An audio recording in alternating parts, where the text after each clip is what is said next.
예, 새아가, 이제 퇴근하고 매일 와서 우리 딸 산후조리 도와라. 똥기저귀 빨고 미역국 끓여라. 결혼 1년차 신혼인 제게 시어머니가 던진 청천벽력 같은 지시였습니다. 저는 대답 대신 조용히 여권을 챙겨 공항으로 튀어버렸죠. 3일 뒤 빨래 더미에 파묻혀 나 죽는다고 울부짖는 시어머니의 전화 여러분이라면 받으시겠어요? 전 선글라스 고쳐 쓰고 시원하게 샴페인 한 잔 들이켰습니다. 무개념 시댁을 발칵 뒤집어 놓은 제 통쾌한 복수극, 지금 바로 시작합니다. 사연 시작 전 구독, 좋아요 버튼을 사랑입니다. 지글지글 마늘 향이 거실 가득 퍼지는 평범하고도 평화로운 저녁 시간입니다. 주방에서는 각 결혼한 지 1년 된 민주 씨가 요리에 열중하고 있었죠. 중견 식품회사 마케팅팀에서 근무하는 민주 씨는 하루 종일 치열하게 일하고 돌아와 남편과 함께 나누는 이 시간을 가장 소중하게 생각했습니다. 오늘의 메뉴는 유튜브 요리 동영상 레시피를 보고 정성껏 준비한 새우 요리였습니다. 여보, 마늘 향이 정말 장난 아니야. 벌써 배에서 꼬르륵 소리가 난다니까? 거실에서 노트북을 두드리던 남편이 주방으로 달려와 민주 씨의 허리를 껴안으며 말했습니다. 남편은 IT 회사의 개발자로 일하느라 늘 피곤할 텐데도 퇴근 후 민주 씨가 만든 요리를 맛보는 순간만큼은 세상에서 가장 행복한 표정을 지어주었죠. 자기는 포크부터 들면 어떡해? 아직 접시에 담는 것도 안 끝났는데 말이야. 조금만 기다려봐. 민주 씨는 장난스럽게 남편의 손등을 찰싹 때렸습니다. 에이, 너무 예뻐서 사진부터 찍어둬야겠어.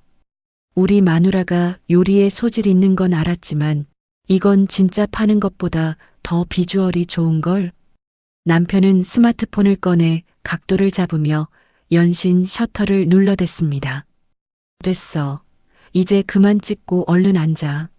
식으면 맛없으니까 얼른 먹자. 두 사람은 식탁에 마주 앉아 와인잔을 가볍게 부딪혔습니다. 여보, 우리 결혼 1주년 기념 여행 말이야. 제주도 가기로 했던 거 진짜 발리로 확 바꿔버릴까? 남편이 와인을 한 모금 마시더니 눈을 반짝이며 물었습니다. 발리? 갑자기 웬 발리야? 그냥 우리 1년 동안 정말 고생 많았잖아. 자기 회사 일도 바빴고 나도 프로젝트 하느라 정신없었으니까. 진짜 휴양지 가서 아무 생각 없이 푹 쉬고 싶어서 그래. 남편의 다정한 말에 민주 씨의 마음은 몽글몽글하게 피어올랐습니다. 이 사람과 결혼하기를 정말 잘했다는 생각이 머릿속을 가득 채웠죠. 하지만 행복이 최고조에 달했을 때 식탁 위에 놓인 민주 씨의 핸드폰이 진동하며 정적을 깼습니다. 화면에 뜬 이름은 시어머니였습니다. 민주 씨의 미간이 아주 살짝 찌푸려졌지만 이내 평소처럼 밝은 목소리로 전화를 받았습니다. 네, 어머님. 저녁 식사하셨어요? 어머, 새아가. 그래, 방금 먹었단다. 너희는 지금 뭐하고 있니?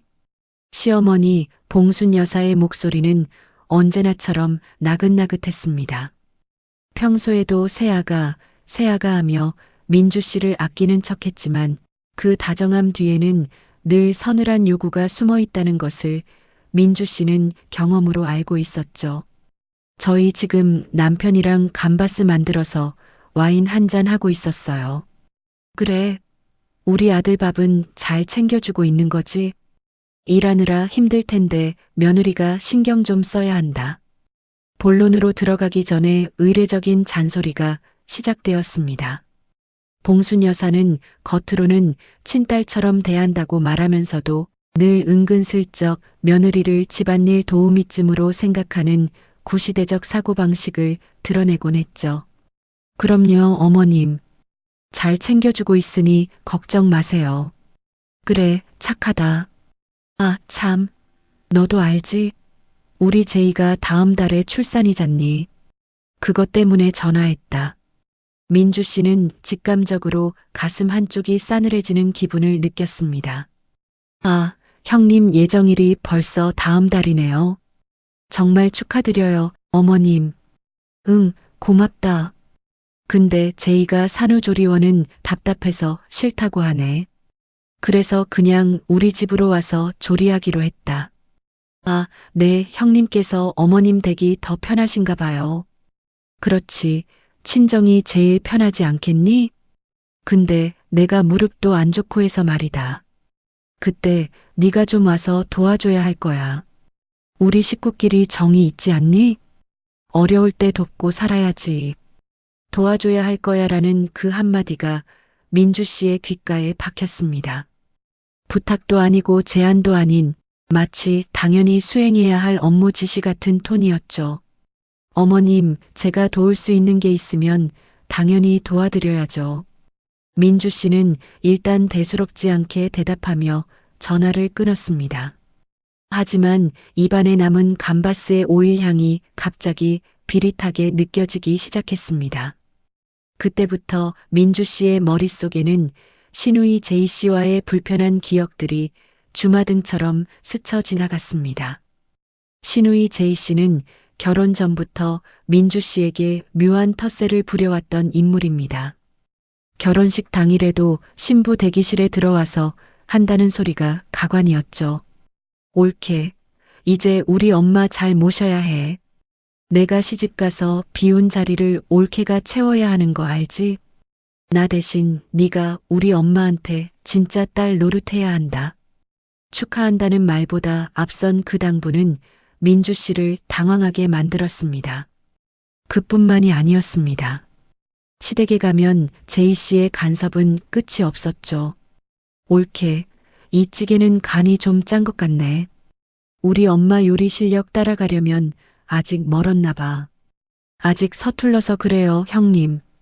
요즘 젊은 사람들은 다 그런가? 그래도 시집 왔으면 집안 내력은 좀 빨리 익혀야지. 제이 씨는 늘 이런 식이었습니다. 자신은 소파에 앉아 과일을 먹으면서도 부엌에서 일하는 민주 씨의 뒷모습에 대고 날카로운 말들을 던졌죠.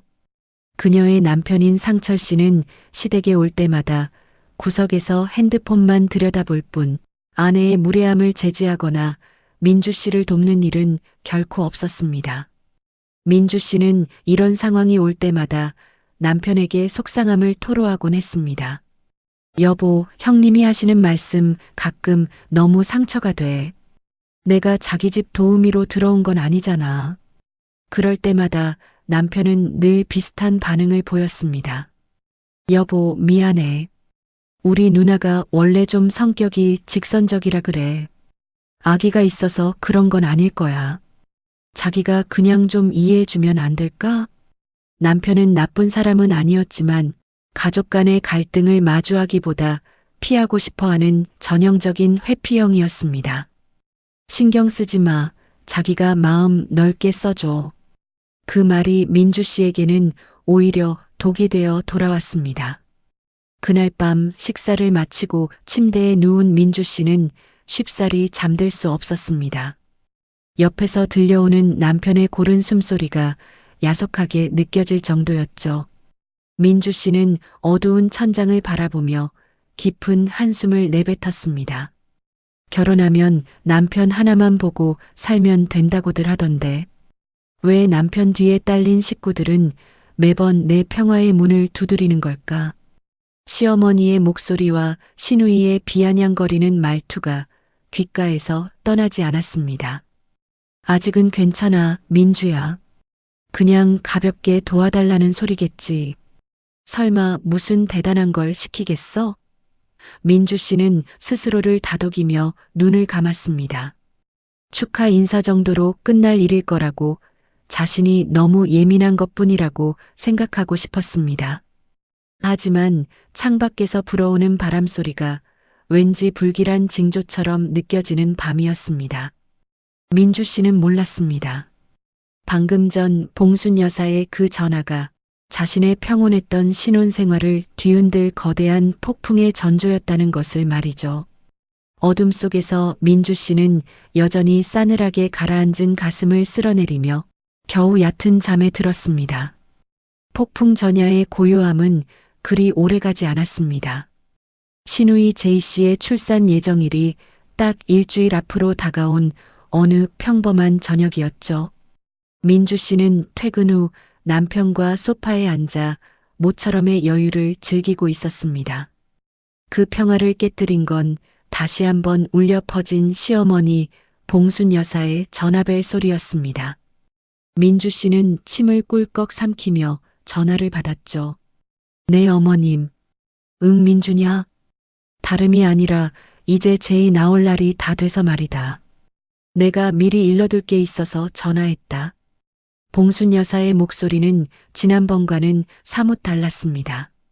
다정한 척하던 가식의 가면을 벗어 던진 듯 아주 딱딱하고 권위적인 목소리였죠. 그것은 부탁이 아니라 명백한 업무 지시였습니다.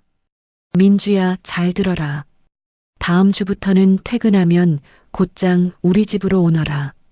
제이 미역국은 매일 새로 끓여야 하고 반찬도 최소한 5가지는 있어야 한단다. 산모는 잘 먹어야 젖이 잘 도는 법이거든. 민주 씨는 귀를 의심했습니다. 퇴근하고 시댁으로 바로 오라니요. 어머님, 저도 회사 일이 있어서 매일은 좀 힘들 것 같아요. 민주 씨가 조심스럽게 운을 뗐지만 봉순 여사는 들은 척도 하지 않았습니다. 그리고 아기 빨래 말이다. 요즘 세탁기 성능이 좋아졌다고는 해도 갓난의 옷을 어떻게 기계에 돌리겠니? 전부 네 손으로 직접 손빨래해야 한다. 애기들 피부 예민하니까 섬유유연제 같은 건 절대 쓰지 말고. 전화기를 쥔 민주 씨의 손이 부르르 떨리기 시작했습니다. 이건 단순히 도와달라는 수준을 넘어선 것이었죠. 어머님, 저는 회사에서 마케팅 일을 하느라 퇴근 시간도 일정하지 않아요. 그리고 손빨래까지 제가 다 하기에는 회사 일이 뭐가 그렇게 대수냐? 집안에 큰일이 생겼으면 당연히 가족이 우선이지. 내가 왜 너한테 이런 걸 시키겠니? 다 이유가 있어서 그러는 거다. 봉순 여사는 기다렸다는 듯 자신의 논리를 쏟아내기 시작했습니다. 첫째로, 내가 무릎 퇴행성 관절염이 심해서 오래 서 있지를 못한다. 너도 알지 않니? 나 계단 오르내릴 때마다 욱신거려서 죽는 거. 민주 씨는 속으로 기가 찼습니다. 무릎이 아프다던 시어머니는 며칠 전에도 경로당에서 화투를 치며 4시간을 꼬박 앉아 계셨다는 소리를 들었거든요. 본인이 즐거운 일을 할 때는 멀쩡하던 무릎이 며느리를 부려 먹을 때만 되면 비명을 지르는 모양이었습니다. 둘째로 우리 제이는 이번이 첫 출산이라 친정엄마 손길이 절실하단다. 근데 내가 몸이 이 모양이니 며느리인 네가 나 대신 딸 역할 좀 해줘야 하지 않겠니? 너랑 제이랑 나이 차이도 얼마 안 나니 자매처럼 잘 지내면 좋잖니. 딸 역할은 권리만 누릴 때 쓰는 말인 줄 알았는데 봉순 여사에게는 노동을 시킬 때 아주 유용한 명분이었습니다. 셋째로 너는 아직 아이가 없으니까 저녁에 시간이 넉넉하지 않니? 애도 없는데 퇴근하고 집에 가서 뭐 하겠어. 남편이랑 둘이 앉아서 TV나 보고 있겠지. 그 시간에 와서 조카 돌보는 법도 배우고 하면 얼마나 보람차니? 민주 씨의 사생활은 시어머니의 눈에 그저 남는 시간일 뿐이었습니다. 아이를 아직 갖지 않은 것이 마치 죄라도 되는 양 그 시간을 자신들을 위해 상납하라는 태도였죠. 마지막으로 이게 다 너 좋으라고 하는 소리다. 나중에 네가 아이 낳아봐라. 그때는 내가 팔 걷어붙이고 너 다 도와줄 거 아니냐? 지금 시누이 도와주는 걸 일종의 투자라고 생각하렴. 식구끼리 이렇게 주고받는 정이 있어야 집안이 화목한 법이다. 나중에 도와주겠다는 그 약속이 얼마나 공허한 것인지 민주 씨는 본능적으로 깨달았습니다. 지금 시누이 수발도 귀찮아서 며느리에게 떠넘기는 시어머니가 과연 며느리의 산후조리를 진심으로 도와줄까요? 봉순 여사는 대답도 듣지 않고 할 말만 마친 채 일방적으로 전화를 끊어버렸습니다.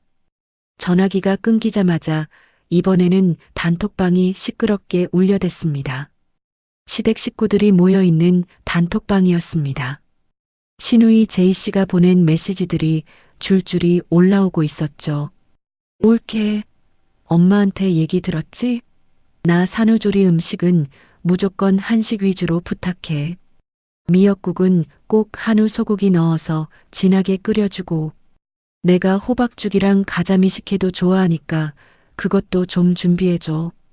민주 씨는 메시지를 읽으며 눈을 의심했습니다. 참, 아기 옷은 꼭 손수건으로 일일이 닦아줘야 해. 세제는 내가 링크 보내줄 테니까 꼭 유기농으로만 쓰고, 내가 식단표 짜서 파일로 올릴 테니까 참고해줘.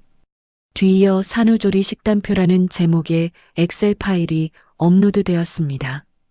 민주 씨가 떨리는 손으로 파일을 열어보니 그 안에는 아침, 점심, 저녁은 물론이고 간식 시간까지 빼곡하게 적혀 있었습니다. 월요일 아침은 전복죽, 점심은 소고기 미역국과 5첩 반찬, 간식은 직접 갈아 만든 생과일 주스. 이것은 가벼운 도움이 아니라 전문 산후조리원에서도 보기 힘든 풀코스 서비스였습니다.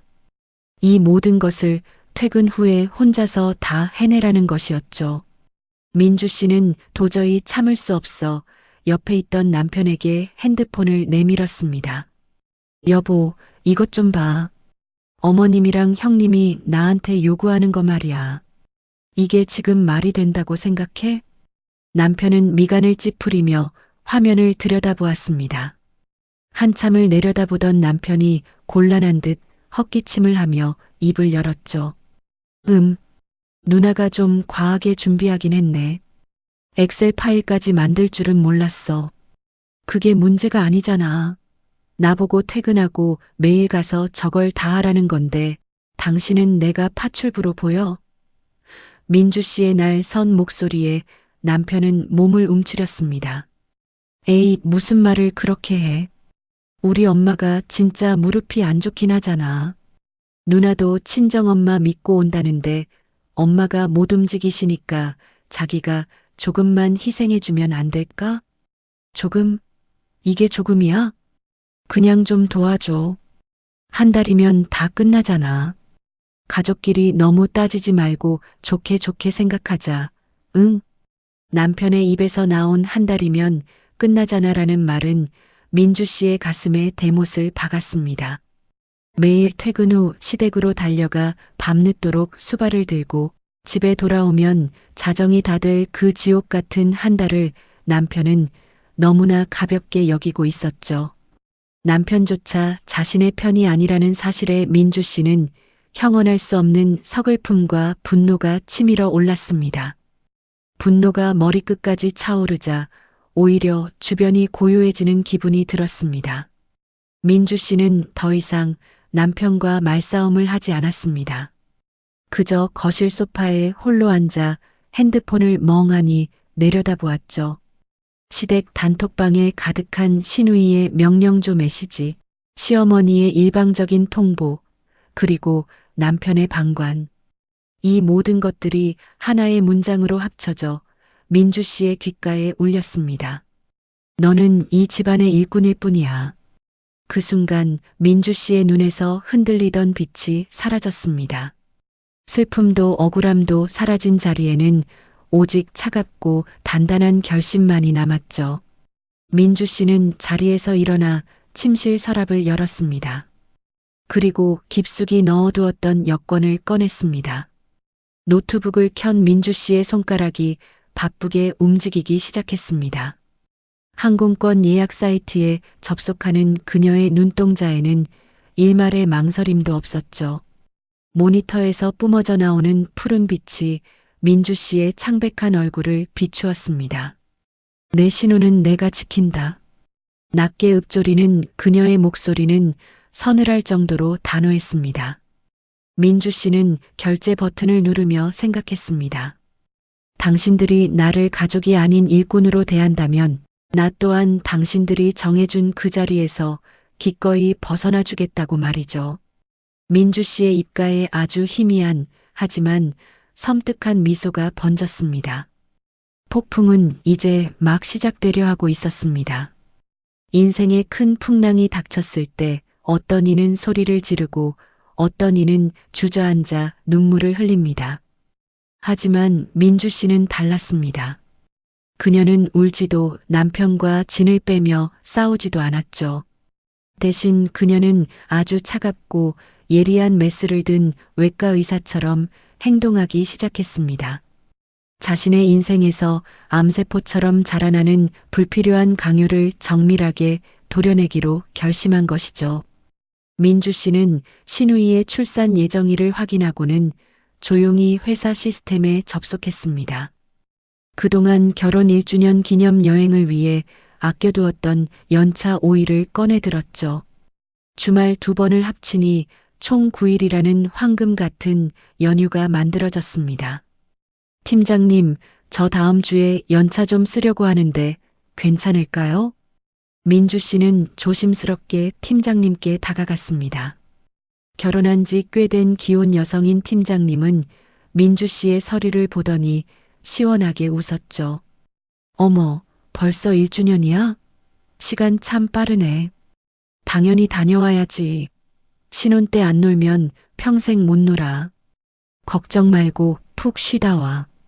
팀장님의 흔쾌한 승인을 받자마자 민주 씨는 예약 사이트를 열었습니다. 사실 남편과 함께 가려고 미리 봐두었던 발리 왕복 티켓이 있었죠. 하지만 민주 씨는 자신의 티켓만 예약을 했습니다. 당신은 당신 가족 옆에 있어야지. 민주 씨는 남편의 몫을 도려내고 남은 자신의 티켓을 확인했습니다.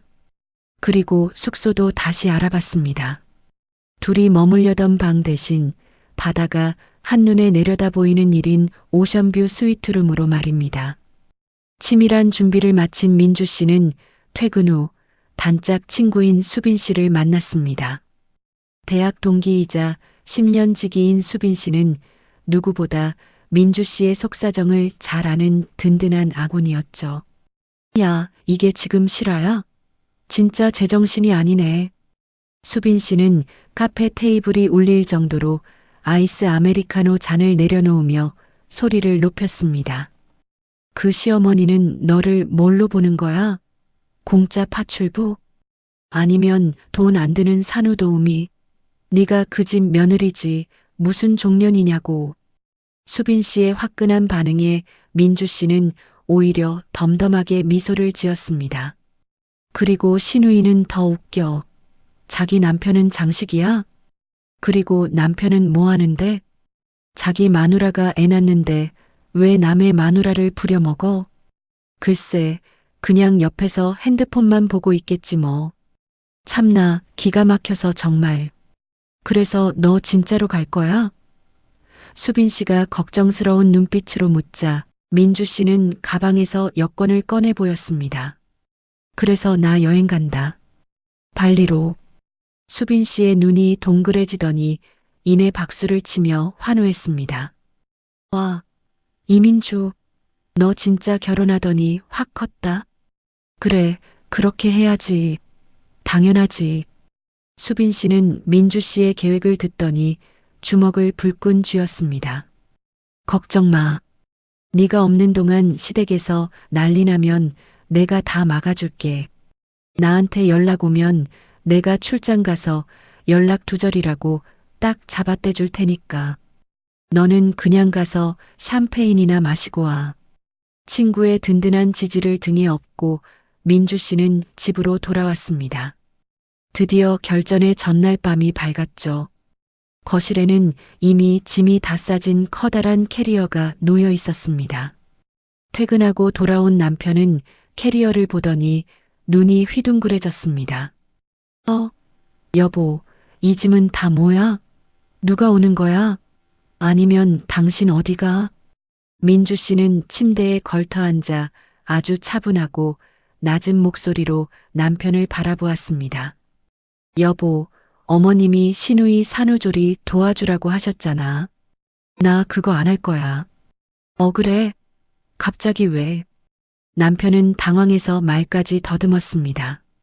대신 당신이 가서 해. 신우이는 당신 누나고 어머님은 당신 엄마잖아. 당신이 그토록 강조하던 가족의 정, 당신이 직접 실천하면 되겠네. 민주 씨의 말 한마디 한마디가 얼음 송곳처럼 날카롭게 꽂혔습니다. 내가 왜 내 체력을 갈아 넣으면서 남의 집 산후조리를 해야 해? 당신이 효도하고 싶으면 당신이 직접 가서 몸으로 때워. 아니, 여보 나는 요리도 못하고 어디 가려고 그러는 건데?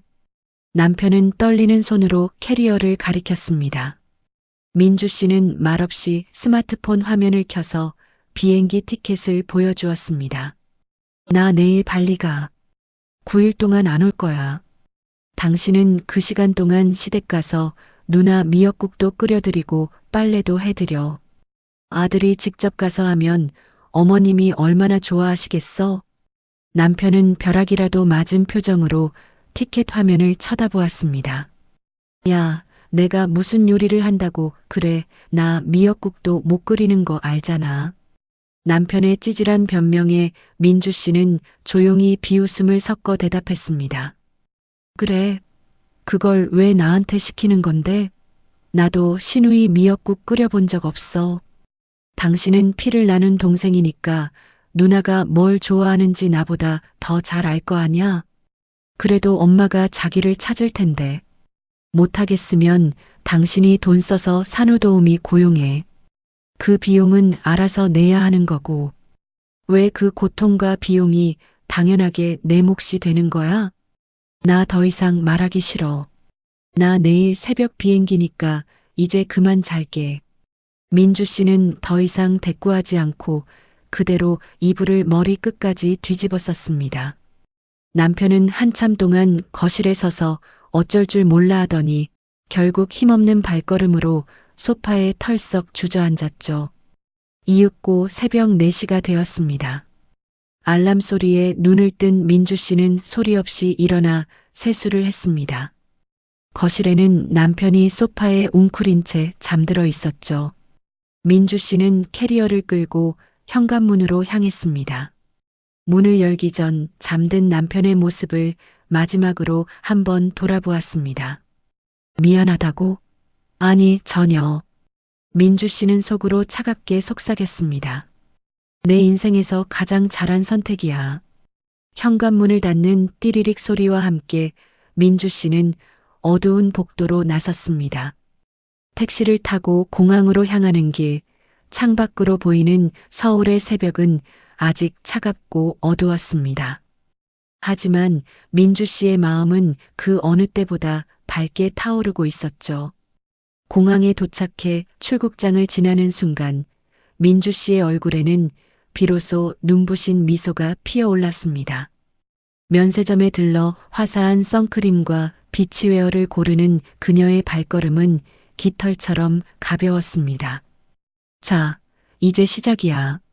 민주 씨는 여권을 꼭 쥐었습니다. 태어나서 처음으로 누군가의 아내도 며느리도 아닌 오직 이민주 자신만을 위한 시간이 시작되었음을 실감했죠. 그녀는 비행기 창밖으로 보이는 구름 위로 샴페인 잔을 기울이는 상상을 하며 힘차게 이륙하는 비행기에 몸을 맡겼습니다. 새벽부터 집안을 감돌던 서늘한 기운이 남편의 코끝을 스쳤습니다. 아침 8시가 넘은 시간, 평소 같으면 출근 준비로 분주해야 할 집안이 쥐 죽은 듯 고요했죠. 남편은 부스스한 머리를 극적이며 옆자리를 더듬었습니다. 하지만 손끝에 닿는 것은 온기 없는 빈 시트뿐이었죠. 여보, 민주야? 남편은 혹시나 하는 마음에 욕실 문을 두드려 보았지만 안에서는 아무런 대답도 들려오지 않았습니다. 거실로 나간 남편의 눈에 어젯밤 현관에 놓여있던 커다란 캐리어가 사라진 것이 들어왔습니다. 설마 진짜 간 거야? 남편은 허겁지겁 민주 씨에게 전화를 걸었습니다. 하지만 들려오는 것은 무미건조한 기계음뿐이었죠. 남편은 멍하니 소파에 주저앉아 카카오톡을 확인했습니다. 거기에는 민주 씨가 이륙 직전 보낸 메시지 하나만이 덩그러니 찍혀 있었죠. 비행기 탔어. 잘 다녀올게. 시댁 거는 당신이 알아서 해. 나는 관여 안 할 거야. 남편은 양손으로 머리를 감싸 쥐었습니다. 도무지 상황 정리가 되지 않았죠. 당장 회사에 연차를 내고 수습을 하려 해도 중요한 회의가 잡혀 있어 자리를 비울 수도 없었습니다. 게다가 어머니인 봉순 여사에게 민주 씨가 해외로 도망갔다는 사실을 어떻게 전해야 할지 생각만 해도 눈앞이 캄캄해졌습니다. 같은 시각 시댁의 풍경은 사뭇 달랐습니다. 봉순 여사는 아침 일찍부터 콧노래를 부르며 방 한 칸을 치우고 있었죠. 시누이 제이 씨가 출산을 앞두고 몸을 풀러오기로 한 날이었거든요. 봉순 여사는 먼지를 털고 이불을 정성껏 깔았지만 이상하게도 부엌 쪽은 아예 쳐다보지도 않았습니다. 싱크대에는 어제 먹은 그릇들이 그대로 쌓여 있었고 냉장고는 텅텅 비어 있었죠. 봉순 여사는 속으로 이렇게 생각했습니다. 어차피 저녁에 민주가 오면 부엌은 알아서 다 하겠지. 젊은 게 손이 빠르니까 금방 뚝딱거릴 게다. 봉순 여사의 머릿속에는 이미 민주 씨는 무료 산후도우미라는 인식이 철벽처럼 박혀 있었습니다. 며느리가 퇴근하고 와서 미역국을 끓이고 반찬을 만드는 장면을 당연한 미래로 상정하고 있었죠. 점심 무렵 만삭의 몸을 이끌고 제이 씨가 친정에 도착했습니다. 제이 씨는 현관에 들어서자마자 가방을 바닥에 던지며 짜증 섞인 목소리로 물었습니다. 엄마, 나 배고파 죽겠어. 올케는 언제 온대? 나 벌써 미역국 먹고 싶단 말이야. 응, 제이야 왔니? 민주야 퇴근하면 바로 오라고 해뒀지. 조금만 참아라. 민주 오면 맛있는 거 많이 해달라고 하자꾸나. 제이 씨는 거실 소파에 대자로 누워 배를 쓰다듬으며 투덜거렸습니다.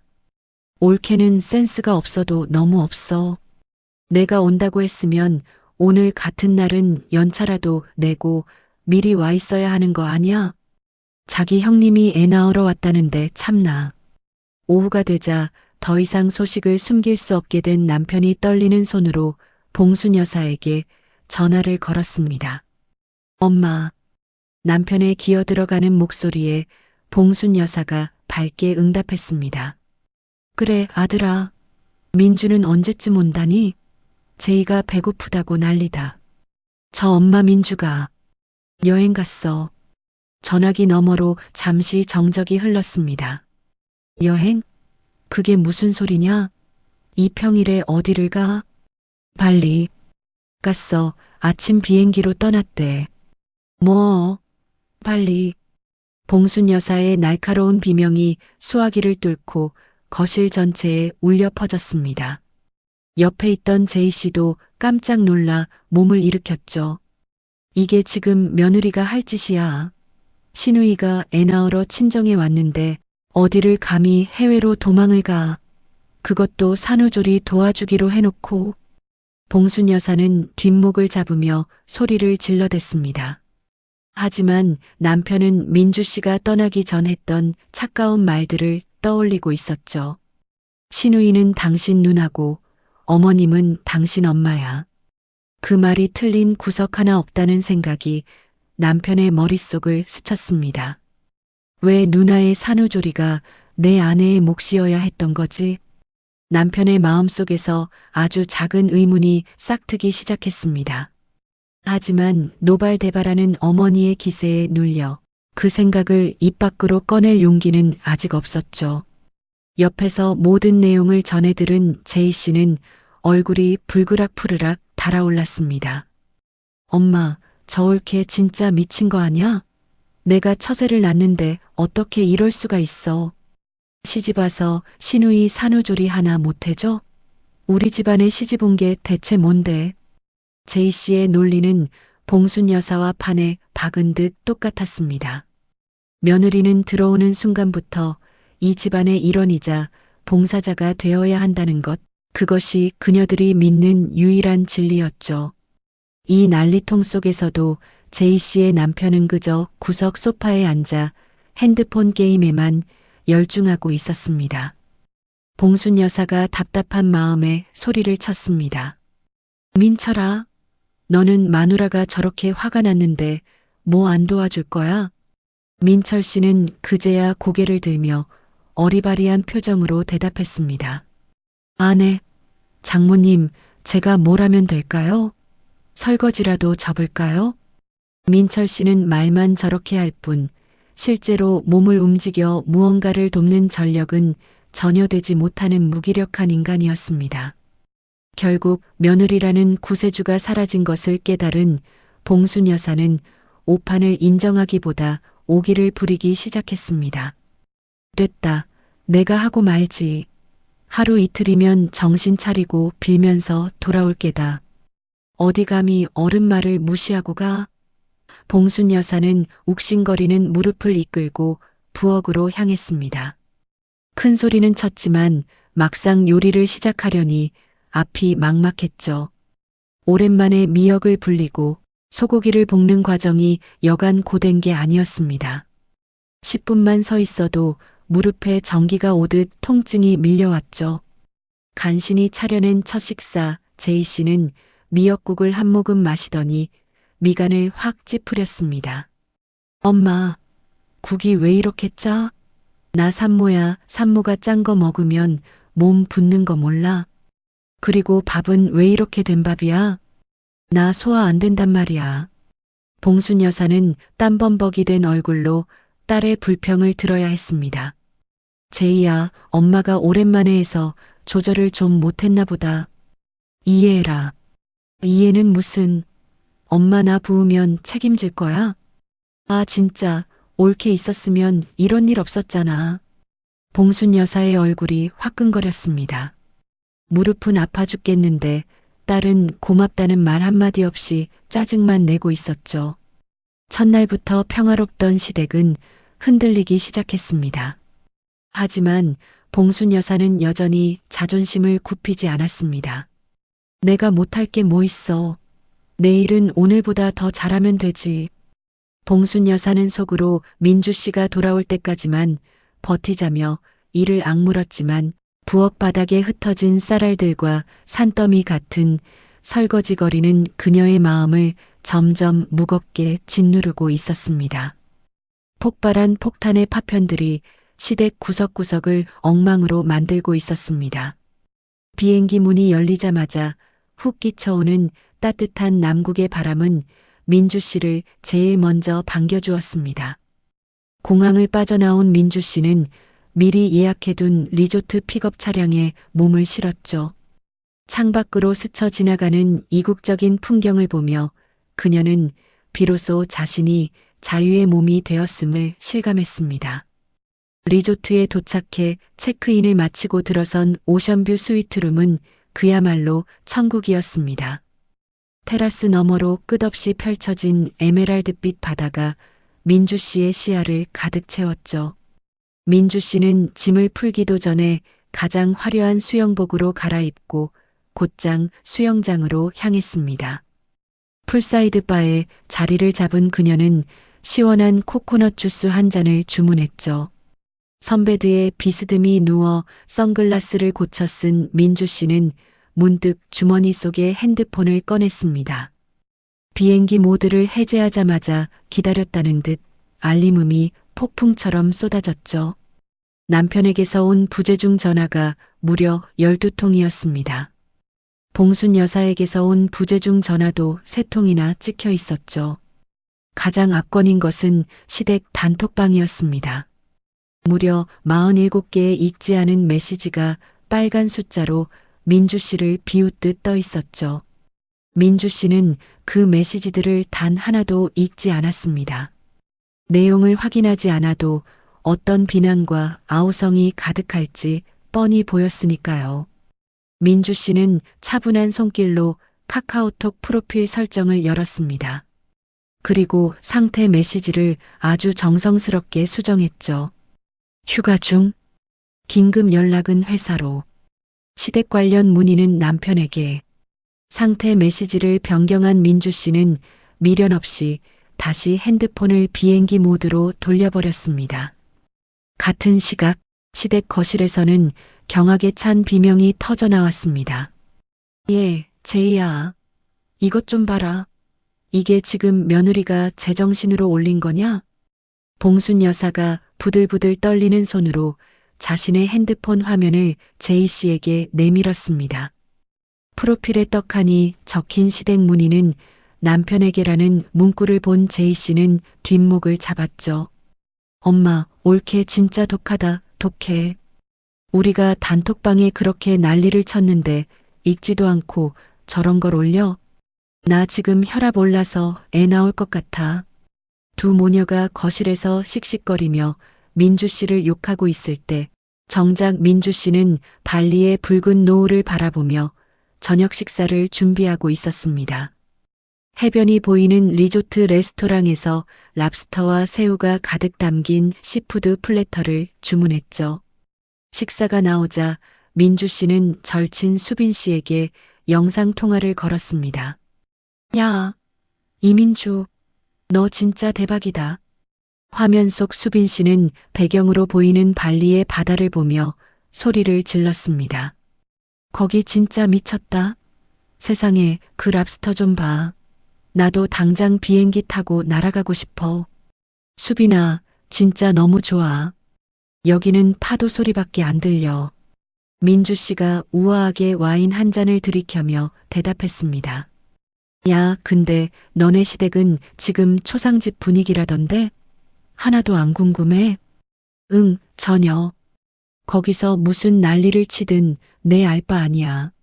민주 씨의 쿨한 반응에 수빈 씨가 낄낄거리며 재미있는 소식을 전해주었습니다. 아, 맞다. 너네 시어머니가 나한테까지 전화했었어. 네 번호가 안 되니까 내 번호를 어떻게 알아냈는지 연락했더라고. 정말? 뭐라고 하셔? 내가 뭐라고 했겠냐? 어머님, 민주 지금 해외 출장 중이라 연락 아예 안 돼요. 급한 시댁 일은 남편분이 다 처리하시기로 했으니까 아드님한테 전화해 보세요 하고 끊어버렸지. 두 사람은 화면을 사이에 두고 배꼽을 잡으며 까르르 웃었습니다. 민주 씨가 모처럼 얻은 평화를 만끽하고 있을 때 시댁에는 진짜 비상이 걸렸습니다. 신우이 제이 씨가 예정일보다 이틀이나 빨리 진통을 시작한 것이죠.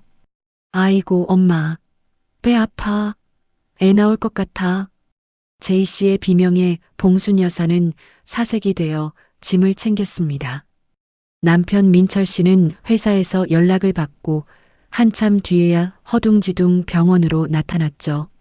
민주 씨의 남편 역시 소식을 듣고 회사에서 병원으로 단숨에 달려왔습니다. 우여곡절 끝에 제이 씨는 건강한 남자아이를 순산했습니다. 하지만 감동적인 탄생의 순간도 잠시였습니다. 진짜 지옥 같은 전쟁은 제이 씨가 아기를 데리고 퇴원하여 시댁으로 돌아온 순간부터 시작되었죠. 퇴원 후 첫날 시댁 거실은 그야말로 아수라장이었습니다. 갓 태어난 아기는 2시간마다 자지러지게 울어댔고 제이 씨는 모유 수유가 마음대로 되지 않아 잔뜩 예민해진 상태였죠. 엄마, 나 배고파. 미역국 아직이야? 방 안에서 들려오는 딸의 짜증 섞인 외침에 봉순 여사는 부엌에서 허겁지겁 냄비를 올렸습니다. 하지만 며칠째 제대로 쉬지 못한 탓에 봉순 여사의 무릎이 결국 비명을 질렀죠. 아이고, 내 무릎이야. 봉순 여사는 미역국을 끓이다 말고 바닥에 주저앉아 무릎을 문질러댔습니다. 그때 아기를 보던 민철 씨가 다급하게 소리쳤습니다. 장모님, 애가 오줌을 쌌는데 기저귀 어떻게 갈아요? 봉순 여사가 엉금엉금 기어가 아기 기저귀를 갈려던 찰나 아기가 다시 한번 시원하게 소변 줄기를 뿜어냈습니다. 그 바람에 봉순 여사가 두르고 있던 앞치마가 흠뻑 젖어버렸죠. 아이고, 이게 무슨 난리냐. 민철아, 가서 빨래 좀 해라. 네, 장모님, 제가 빨래를요? 어떻게 하는지 모르는데. 민철 씨는 멍청하게 서서 핸드폰만 만지작거렸습니다. 봉순 여사는 젖은 옷을 갈아입지도 못한 채 젖은 빨래들을 들고 베란다로 향했습니다. 그런데 거기서 또 한 번 막막한 상황에 부닥쳤죠. 새로 산 빨래 건조대가 비닐도 뜯기지 않은 채 구석에 놓여 있었던 것입니다. 민주 씨가 오면 당연히 그녀가 조립해서 사용할 줄 알고 방치해뒀던 것이죠. 봉순 여사는 건조대 설명서를 들여다보았지만 눈이 침침해 도무지 무슨 말인지 알 수가 없었습니다. 민철아, 이것 좀 와서 해봐라. 봉순 여사가 소리를 지르자 민철 씨가 귀찮은 듯 다가왔습니다.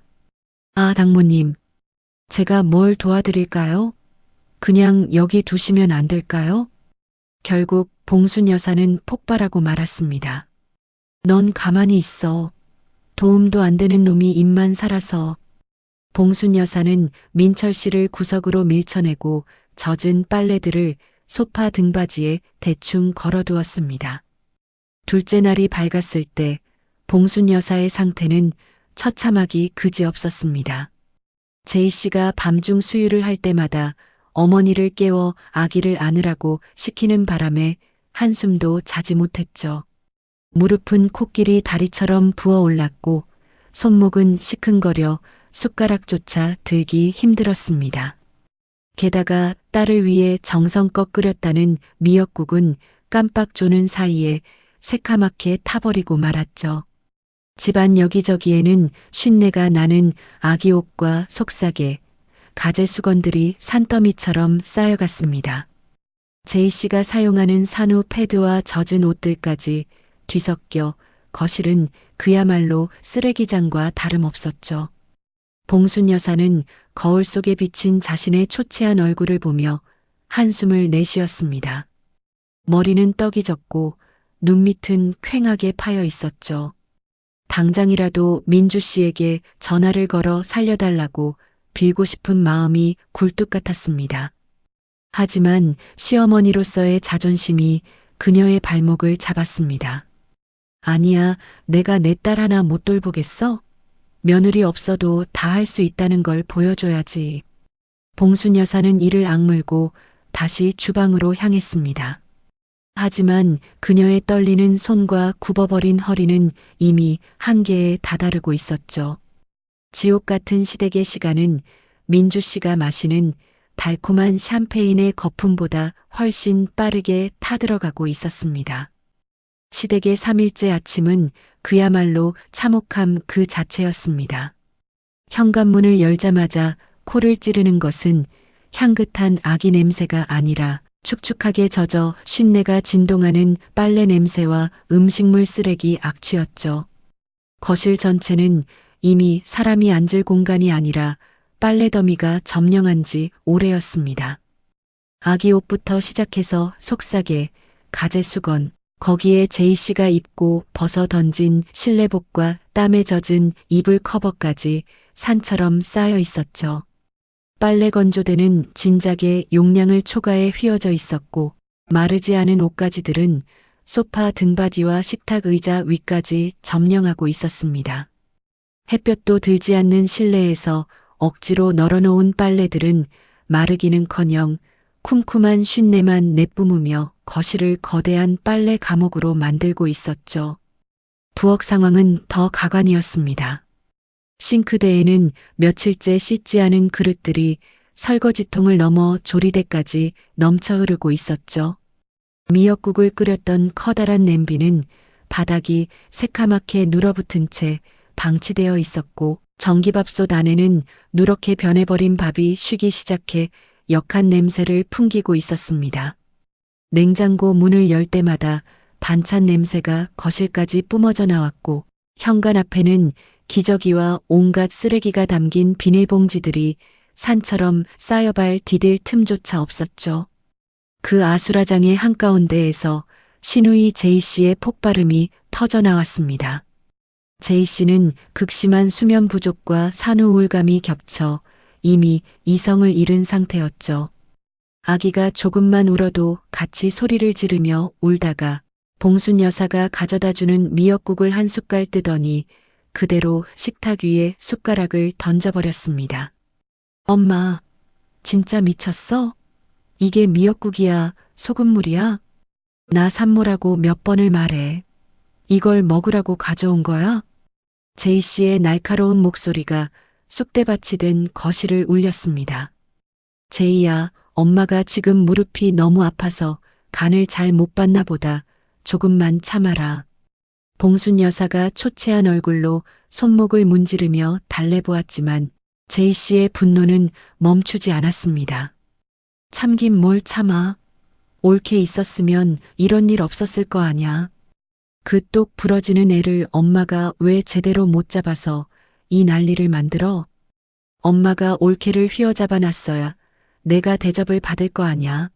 이게 뭐야, 이게. 봉순 여사는 딸의 가시돋친 폭언에 가슴이 무너져 내렸습니다. 자신도 밤새 잠 한숨 못 자고 욱신거리는 무릎을 꿇고 밥을 차렸는데 돌아오는 것은 감사가 아니라 원망과 올케 타령뿐이었죠. 그제야 봉순 여사는 뼈저린 현실을 직감했습니다.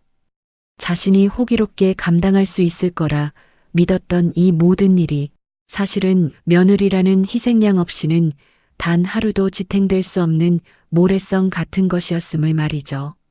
3일째 낮 더 이상 자존심을 세울 기력조차 남지 않은 봉순 여사는 결국 바들바들 떨리는 손으로 핸드폰을 집어들었습니다.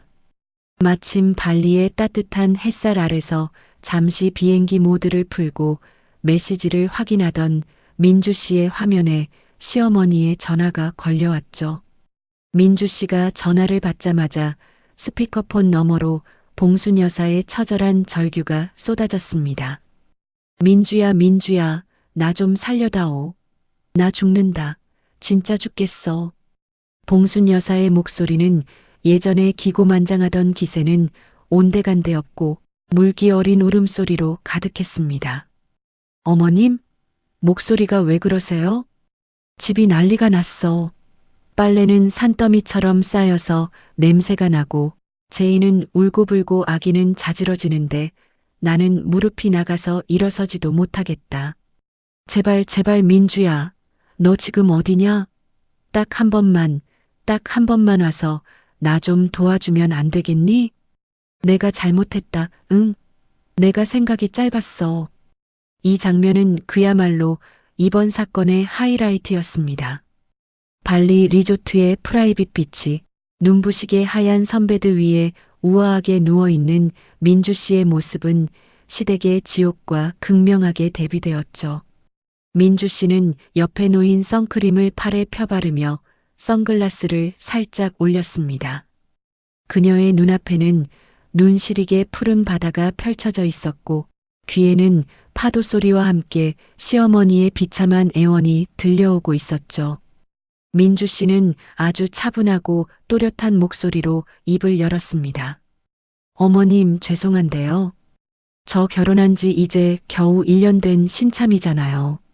저 아직 제 한 몸 건사하기도 벅차서 어머님 도와드릴 여력이 없네요. 민주야, 그래도 식구끼리 이러면 안 되지. 어머님이 항상 그러셨잖아요. 딸 사랑은 친정엄마가 제일 크다고 말이에요. 신우이 형님 산후조리는 피를 나눈 어머님이 직접 하시는 게 형님한테도 진짜 사랑 아니겠어요? 민주 씨의 말 한마디 한마디는 봉순 여사가 평소에 했던 말들을 그대로 되돌려주는 비수가 되었습니다. 그리고 형님 남편분인 민철 씨도 계시잖아요. 가족끼리 힘을 합치면 다 되실 거예요. 저는 남이니까 빠져드리는 게 예의죠. 잠시 뜸을 들인 민주 씨는 입가에 승리의 미소를 띄우며 쐐기를 박았습니다. 아, 어머님. 저 지금 샴페인 서빙 오기로 해서요. 이제 따야 하거든요. 소리가 시끄러울 것 같으니 이만 끊을게요. 두 분이서 오순도순 정 나누면서 조리 잘하세요. 건강 챙기시고요. 민주 씨는 미련 없이 통화 종료 버튼을 눌렀습니다. 동시에 리조트 직원이 얼음 바스켓에 담긴 샴페인을 가져왔죠. 직원이 능숙한 손길로 코르크를 비틀자 펑 하는 경쾌한 소리와 함께 톡 쏘는 흰 연기가 뿜어져 나왔습니다. 민주 씨는 기포가 보글보글 올라오는 샴페인 잔을 높이 들어 푸른 바다를 향해 건배했습니다. 그녀의 가슴 속에 맺혀 있던 모든 응어리가 샴페인 탄산처럼 시원하게 터져나가는 기분이었죠. 민주 씨는 마지막으로 시댁 단톡방에 접속했습니다. 수십 개의 비난 메시지가 쌓여 있었지만 그녀는 눈 하나 깜짝하지 않고 마지막 메시지를 입력했습니다. 어머님, 형님, 저 현재 해외 휴가 중이라 연락이 매우 어렵습니다. 산후조리 관련해서 도움 필요하시면 제 남편한테 연락 부탁드려요. 아드님이 효도할 좋은 기회잖아요. 즐거운 하루 보내세요. 메시지를 전송한 민주 씨는 곧바로 자신의 상태 메시지를 수정했습니다. 휴가 중, 연락 사절. 시댁 관련 문의 남편. 단톡방은 즉시 폭발했습니다. 제이 씨의 분노 섞인 욕설과 봉순 여사의 하소연이 빗발쳤지만 민주 씨는 이미 핸드폰을 가방 깊숙이 집어넣었습니다. 이제 그녀의 귀에는 시어머니의 비명도 시누이의 악다구니도 들리지 않았습니다. 오직 기분 좋은 파도 소리와 샴페인 잔이 부딪히는 맑은 소리만이 발리의 해변을 가득 채우고 있었죠. 민주 씨는 후련한 마음으로 샴페인을 한 모금 들이켰고 그녀의 표정은 세상을 다 가진 사람처럼 환하게 빛나고 있었습니다. 민주 씨가 던진 마지막 메시지는 시댁이라는 이름의 불길에 기름을 부은 격이었습니다. 모든 공을 넘겨받은 남편은 회사에서 일이 손에 잡히지 않았죠. 결국 봉순 여사는 아들의 핸드폰이 불이 나도록 전화를 걸어 절규 섞인 SOS를 쳤습니다. 아들아, 나 진짜 죽겠다. 집구석이 이게 뭐냐? 빨리 좀 와라. 남편은 퇴근하자마자 한숨을 내쉬며 시댁으로 향했습니다. 현관문을 여는 순간 남편은 그대로 얼어붙고 말았죠. 가장 먼저 그를 맞이한 것은 코를 찌르는 지독한 악취였습니다. 오랫동안 방치되어 쉰내가 진동하는 빨래 냄새와 무언가 코를 찌르는 음식 냄새, 거기에 아기 기저귀 냄새까지 뒤섞인 정체불명의 악취가 폐부 깊숙이 파고들었죠. 눈앞에 펼쳐진 거실은 그야말로 빨래 지뢰밭이었습니다. 발을 디딜 틈도 없이 널브러진 옷가지와 속사계들이 거실 바닥을 가득 메우고 있었죠. 시선을 돌려 부엌을 보니 그곳은 더한 전쟁터였습니다. 설거지통은 이미 넘쳐 흐르고 있었고 식탁 위에는 먹다 남은 음식물들이 그대로 방치되어 초파리가 끓고 있었죠. 방 안에서는 아기가 자지러지게 울어댔고 그 소리에 맞춰 제이 씨도 서러운 듯 통곡을 하고 있었습니다. 봉순 여사는 소파에 넋이 나간 표정으로 주저앉아 퉁퉁 부은 무릎에 파스를 덕지덕지 붙이고 있었죠. 시누이 남편인 상철 씨는 거실 한복판에서 아기를 안고 있었지만 불안정한 자세 때문에 아기는 더 크게 울어댈 뿐이었습니다. 남편은 이 처참한 광경을 멍하니 바라보며 처음으로 가슴 깊이 깨달았습니다. 아, 이 지옥 같은 일을 민주한테 시키려고 했던 거구나. 그 전까지만 해도 남편은 민주 씨에게 서운한 마음이 컸습니다. 어떻게 이럴 수가 있어? 아무리 그래도 여행을 가버려. 하지만 눈앞의 현실을 마주하니 분노의 방향이 급격히 뒤틀리기 시작했죠. 자신의 어머니인 봉순 여사가 이 상태의 집구석에 며느리를 무료 도우미로 부르려 했다는 사실이 믿기지 않았습니다. 친누나인 제이 씨가 자기 남편인 민철 씨에게 제대로 된 요구도 하지 않은 채 올케인 민주 씨에게 뻔뻔하게 산후조리 식단표까지 보냈다는 것에 피가 거꾸로 솟는 기분이었죠. 무엇보다 가장 견딜 수 없었던 것은 자기 자신이었습니다. 그냥 좀 도와주면 안 돼? 그 가벼웠던 한마디가 아내를 이 거대한 지옥 구덩이에 밀어넣으려 했다는 사실에 남편은 얼굴이 화끈거렸습니다.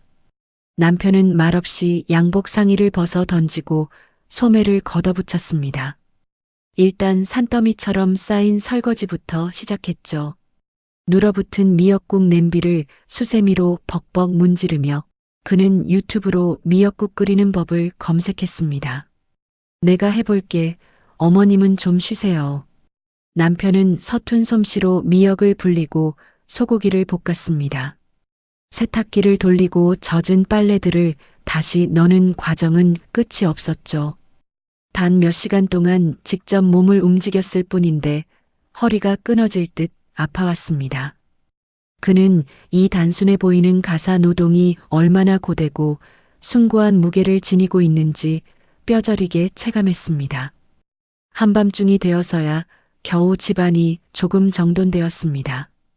남편은 거실 소파에 털썩 주저앉아 여전히 핸드폰만 만지작거리는 민철 씨를 불렀습니다. 매형, 나랑 얘기 좀 해요. 민철 씨는 멋쩍게 웃으며 남편 앞에 마주 앉았죠. 매형, 솔직히 말해봐. 누나 산후조리 왜 형이 안 하는 거예요? 누나 남편은 나도 아니고 우리 엄마도 아니고 바로 매형이잖아요. 남편의 돌직구에 상철 씨는 당황한 듯 뒷머리를 극적였습니다. 아니, 제이가 친정에서 하고 싶다고 해서 나는 장모님이 다 해주실 줄 알았지. 나야 뭐 살림을 해봤어야 알지. 남편은 깊은 한숨을 내쉬며 말을 이었습니다. 매형, 우리 엄마 무릎 아픈 거 뻔히 알면서 왜 그냥 떠넘겼어요?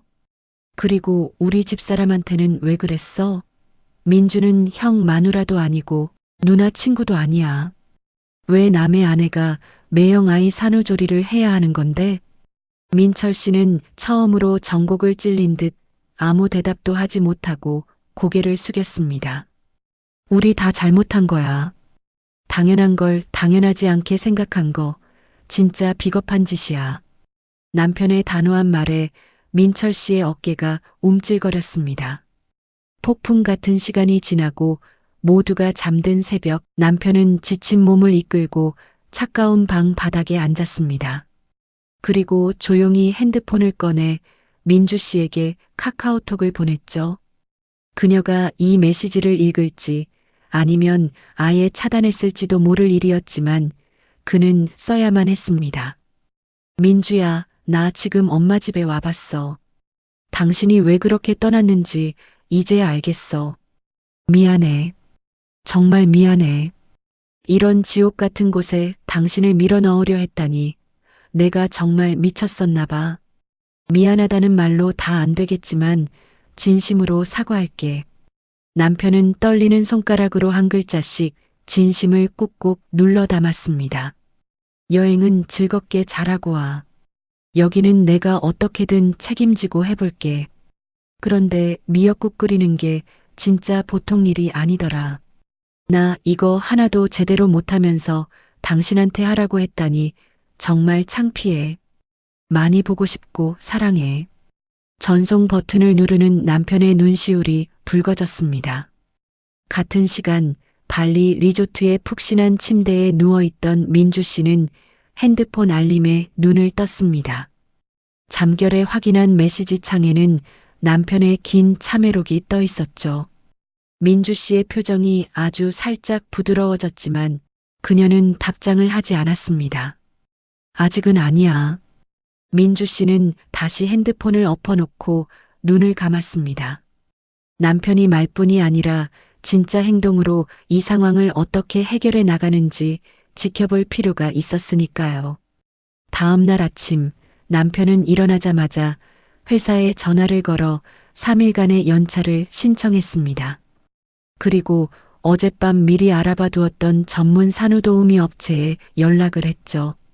네, 가장 베테랑이신 분으로 당장 오늘부터 부탁드립니다. 비용은 얼마든지 낼게요. 남편은 민철 씨를 불러 세웠습니다. 매형, 도우미 비용은 나랑 형이랑 반반씩 부담해요. 매형 자식이고 내 조카니까 이 정도는 형도 당연히 해야지. 민철 씨는 처음으로 군말 없이 지갑을 열어 결제에 동의했습니다. 남편은 거실로 나와 파스를 붙이고 있는 봉순 여사 앞에 섰습니다. 그의 눈빛은 그 어느 때보다 단호했죠. 엄마, 민주한테 이런 거 시키면 절대 안 됐어. 누나는 누나 남편이 책임져야 하는 게 맞고, 엄마가 몸이 안 좋으시면 이렇게 전문 도우미를 부르는 게 정답이야. 며느리는 이 집안 가정부가 아니야, 엄마. 봉순 여사는 아들의 서슬 퍼런꾸 중에 큰 충격을 받은 듯 입을 벌리고 있었습니다. 하지만 아들의 눈에 서린 단단한 결심을 보자 더 이상 아무런 반박도 할 수 없었죠. 그녀의 마음속 깊은 곳에서도 며느리를 도구로 이용하려 했던 이기심에 대한 묘한 찔림이 올라오고 있었습니다. 남편은 비로소 후련해진 마음으로 창밖을 바라보았습니다.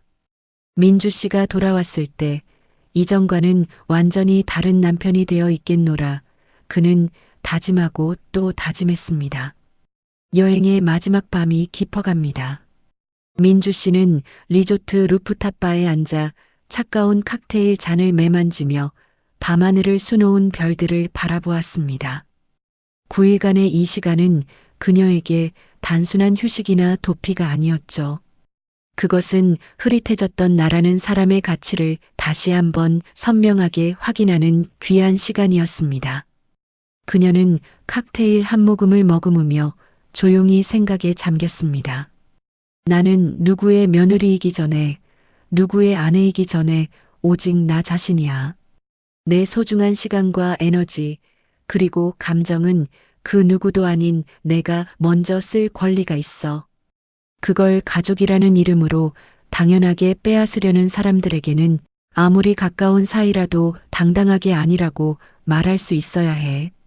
민주 씨의 눈빛은 밤바다보다 더 깊고 단단해져 있었습니다. 그녀는 핸드폰을 들어 절절한 동지인 수빈 씨에게 마지막 영상 통화를 걸었죠. 화면 속 수빈 씨는 침대에 누워 팩을 붙인 채 전화를 받았습니다. 야, 이제 진짜 오는 거야? 벌써 아쉽다. 응, 내일이면 한국이야. 꿈 같은 시간이었어. 민주 씨가 환하게 웃으며 대답하자 수빈 씨가 팩을 떼어내며 걱정스레 물었습니다. 야, 근데 너 돌아가면 진짜 어떡할 거야? 너네 시댁 식구들 성격에 가만히 안 있을 텐데 말이야. 시어머니랑 시누이가 너 아주 잡아먹으려고 눈에 불을 켜고 있을걸? 그 말에 민주 씨는 칵테일 잔을 가볍게 흔들며 여유로운 미소를 지어 보였습니다. 난리치면 치는 거지 뭐. 내가 잘못한 게 하나라도 있어? 난 내 정당한 권리를 쓴 것뿐이야. 난 아주 떳떳하게 돌아갈 거야, 수빈아. 민주 씨의 단호한 목소리에 수빈 씨는 엄지를 치켜 세우며 응원을 보냈습니다. 다음 날 인천공항 입국장은 여행을 마치고 돌아온 사람들로 북적였습니다. 민주 씨는 선글라스를 끼고 커다란 캐리어를 끌며 당당하게 게이트를 빠져나왔죠. 멀리서 그녀를 기다리는 남편의 모습이 보였습니다. 그런데 남편의 모습이 예전과는 사뭇 달랐습니다. 어딘지 모르게 기가 죽어 눈치를 보던 예전의 남편이 아니었죠. 그는 품에 커다란 꽃다발을 안은 채 무언가 큰 결심을 한 듯한 단단하고 믿음직한 표정으로 서 있었습니다. 남편은 민주 씨를 발견하자마자 성큼성큼 다가와 꽃다발을 건넸습니다. 여보, 결혼 1주년 정말 축하해. 남편의 목소리가 낮고 진중하게 울렸습니다. 그리고 정말 미안해. 내가 많이 부족했어. 민주 씨는 잠시 남편의 눈을 응시하다가 무심한 듯 꽃다발을 건네받았습니다. 미안하다는 말은 집에 가서 천천히 해. 일단 밥부터 사줘. 배고파 죽겠어. 민주 씨의 쿨한 반응에 남편은 안도한 듯 미소를 지으며 그녀의 캐리어를 넘겨받았습니다. 두 사람은 공항 내 조용한 레스토랑에 마주 앉았습니다. 주문한 음식이 나오자 남편은 지난 9일간 시댁에서 있었던 일들을 아주 소상히 털어놓기 시작했죠. 여보, 나 당신 떠나고 바로 산후도우미 고용했어. 남편의 첫마디에 민주 씨는 조용히 고개를 끄덕였습니다. 전문가분이 오시니까 확실히 다르더라고. 비용은 걱정 마. 나랑 매영이랑 딱 반반씩 부담하기로 했으니까. 매영도 처음엔 당황하더니 상황이 워낙 심각하니까 결국 지갑 열더라. 남편은 며칠 전 상철 씨와의 대화를 떠올리며 말을 이어갔습니다. 매영도 이제 정신 좀 차렸어. 저녁마다 시댁에 와서 아기 목욕도 시키고 기저귀도 직접 갈기 시작했거든. 자기가 해야 할 일이라는 걸 이제야 좀 깨달은 모양이야. 남편은 자신의 손을 내려다보며 씁쓸하게 웃었습니다. 사실 나도 엄마 집에서 3일 동안 직접 미역국 끓이고 빨래 다 해봤거든. 근데 진짜 보통 일이 아니더라. 유튜브 보고 따라하는데도 맛은 안 나고 빨래는 왜 그렇게 계속 나오는지 말이야. 그걸 당신한테 시키려고 했다니 내가 얼마나 무책임했는지 뼈저리게 느꼈어. 남편의 진심 어린 보고를 들으며 민주 씨는 스테이크를 한 점 썰어 입에 넣었습니다. 어머님은 뭐라고 안 하셔? 어머니, 당연히 처음엔 난리 나셨지. 당신 욕도 하시고 나한테 서운하다고 우시기도 했어. 근데 내가 단호하게 선을 그었어. 이건 민주가 할 일이 절대 아니라고 말이야. 내가 아들로서 단호하게 나가니까 어머니도 더는 당신 부르라는 소리 못 하시더라. 민주 씨는 우아하게 냅킨으로 입가를 닦으며 짧게 대답했습니다. 잘했어. 여보, 원래 그래야 하는 거였어. 칭찬을 늘어놓거나 감동해서 눈물을 흘리는 일은 없었습니다. 당연히 해야 할 일을 이제야 제대로 한 것에 대해 과도한 감사를 표하는 것은 민주 씨의 방식이 아니었죠. 식사를 마치고 돌아온 두 사람의 집은 이전보다 더 아늑하고 평온해 보였습니다. 짐을 정리하고 거실 소파에 앉자 남편이 민주 씨의 손을 꼭 잡으며 다시 한번 입을 열었습니다. 민주야, 나 이번에 정말 생각 많이 했어. 그의 눈에는 아내에 대한 미안함과 존중이 가득했습니다. 앞으로 우리 집 일에 절대 당신 끌어들이지 않을게. 내 가족 문제는 내가 먼저 해결하고 방어막이 될게. 그리고 너한테 그냥 좀 도와줘라고 했던 거, 그게 얼마나 이기적이고 무책임한 말이었는지 이제는 알아. 진짜 미안해. 민주 씨는 남편의 흔들림 없는 눈동자를 가만히 바라보았습니다. 고마워, 여보. 나 사실 그 말이 듣고 싶었어. 그녀의 목소리는 차분했지만 힘이 있었습니다. 당신도 알다시피 나는 당신을 사랑해서 당신과 결혼한 거야. 당신의 가족까지 내 몸 바쳐 사랑할 의무는 내게 없어. 인간적으로 존중은 하겠지만 나를 희생하면서까지 헌신하지는 않을 거야. 이게 내 기준이고 내 삶의 방식이야. 당신, 이거 확실하게 받아들일 수 있어? 남편은 한치의 망설임도 없이 고개를 끄덕였습니다. 응, 받아들일 수 있어. 아니, 당연히 그래야지. 내가 당신을 지켜줄게. 이 대화는 두 사람의 관계에서 아주 중요하고 새로운 규칙이 세워지는 역사적인 순간이었습니다. 잠자리에 들기 전 민주 씨는 수빈 씨에게 짧은 문자를 보냈습니다. 잘 도착했어. 남편이 이제야 좀 사람이 됐네. 그러자 1분도 안 되어 수빈 씨의 답장이 도착했죠. 역시 사람은 좀 맞아야 정신을 차린다니까. 축하해. 민주야. 근데 시어머니는 어떻게 됐어? 조용히 계셔? 민주 씨는 창밖의 밤풍경을 보며 답장을 써내려갔습니다. 그건 아직. 민주 씨는 전송 버튼을 누르고 핸드폰을 내려놓았습니다. 남편과의 문제는 일단락되었지만 아직 시댁이라는 거대한 상과의 결전이 남아있음을 그녀는 알고 있었습니다. 하지만 예전처럼 두렵거나 걱정되지는 않았죠. 이제 그녀의 옆에는 든든한 방어막이 된 남편이 있었고 그녀의 마음속에는 그 무엇보다 단단한 자기 확신이 자리 잡고 있었으니까요. 민주 씨는 모처럼 깊고 평온한 잠에 빠져들었습니다. 민주 씨가 일상으로 돌아온 지 일주일이 흘렀습니다. 회사 업무도 남편과의 관계도 서서히 자리를 잡아가고 있었죠. 그러던 어느 평일 저녁 침묵을 지키던 시댁에서 연락이 왔습니다. 봉순 여사가 남편에게 전화를 걸어 짧고 굵게 통보를 한 것이죠. 이번 주말에 너희 부부 둘 다 와라. 내가 할 말이 좀 있구나. 남편은 전화를 끊고 조심스럽게 민주 씨의 눈치를 살폈습니다. 여보, 어머니가 이번 주말에 꼭 좀 오라셔. 할 말이 있으시다고 하는데. 당신 가기 싫으면 내가 잘 말씀드리고 나만 다녀올게. 남편은 아내가 또다시 상처받을까봐 걱정스러운 표정을 지었죠. 하지만 민주 씨는 의외로 덤덤한 표정으로 대답했습니다. 아니야, 가야지. 나도 어머니한테 꼭 드리고 싶은 말씀이 있었거든. 이번 기회에 확실히 정리하는 게 좋겠어. 민주 씨의 목소리는 차분했지만 그 안에는 물러설 수 없는 단단한 결의가 담겨 있었습니다. 드디어 주말이 되어 두 사람은 시댁 문을 열었습니다. 현관을 들어서는 순간 민주 씨는 이전과는 확연히 달라진 집안 분위기를 느꼈습니다. 부엌에서는 낯선 아주머니 한 분이 능숙한 손길로 음식을 만들고 계셨습니다. 남편이 고용한 산후도우미 아주머니였죠. 전문가의 손길이 닿으니 쑥대밭이었던 부엌은 금세 제 모습을 찾았습니다.